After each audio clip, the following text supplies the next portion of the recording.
قرآن کی زمین ہے یہ پاک سرزمین، اس پاک سرزمین سے پیار کرنا چاہیے، اس پاک سرزمین سے پیار کرنا چاہیے، جان و من اس پہ قربان کرنا چاہیے۔ صدر اعلی وقار اور میرے عزیز ساتھیوں، السلام علیکم۔ آپ سب جانتے ہوں گے ہمارا پیارا وطن پاکستان خدا کا ایسا عطیہ انعام ہے جو نزول رحمت کی رات یعنی 27 ماہ رمضان شب قدر کے رات میں عالم وجود میں آیا تھا۔ ایسا ملک جس کے بانیوں اور بازور تحریک پاکستان کے دوران کئی بار اپنے اللہ سے یہ عہد باندھا کہ اس ملک پر ہم اپنے مالک رب الکریم اور اپنے پیارے نبی صلی اللہ علیہ وسلم کی شریعت کا نفاذ کریں گے۔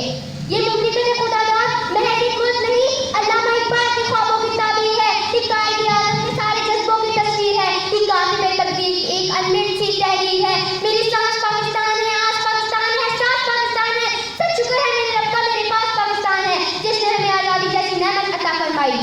جو مخالف ہوا کے ساتھ چلتے ہیں پیر دبا کے چلتے ہیں، جو مخالف ہوا کے ساتھ چلتے ہیں پیر دبا کے چلتے ہیں، ان شیروں کی یہ عادت ہے سر ہمیشہ اٹھا کے چلتے ہیں۔ معزز سامعین، ہمیں آزادی کی نعمت خیرات میں اپلیٹ میں نہیں ملی، اس آزادی کو حاصل کرنے کے لیے ہماری ماں نے اپنے بیٹے قربان کیے، ہماری بہنوں کے سہاگ اجاڑ دی گئے، ہماری بیٹیوں کی عزت و آبرو رون کر رکھ دی گئی، اور ہمارے بزرگوں کی بے مثال قربانی کے صلے میں ہمیں پاکستان جیسی نعمت حاصل ہوئی۔ جناب صدر، آزادی کی قدر پوچھنا چاہتے ہیں کشمیر کے مسلمانوں سے پوچھیے، فلسطین کی غلامی کی آگ میں جلتے ہوئے بچوں سے پوچھیے جن کا ہر لمحہ ایک ایک سانس تکلیف و پریشانی میں گزر رہا ہے۔ خون و دل دے کے نکھاریں گے رخے برگے گلاب، خون و دل دے کے نکھاریں گے رخے برگے گلاب، ہم نے گلشن کے تحفظ کی قسم کھائی ہے۔ اللہ پروردگار عالم کا شکر ہے جس نے ہمیں آزادی جیسے گرا قدر اور پیش کی دولت عطا فرمائی، ہمیں اس کی قدر کرنی چاہیے۔ آئیے آج ہم سب مل کے عہد کریں گے، ایک بار سے قوم کی حیثیت سے ہم تک محنت کریں گے اور ہر میدان میں پاکستان کا نام روشن کریں گے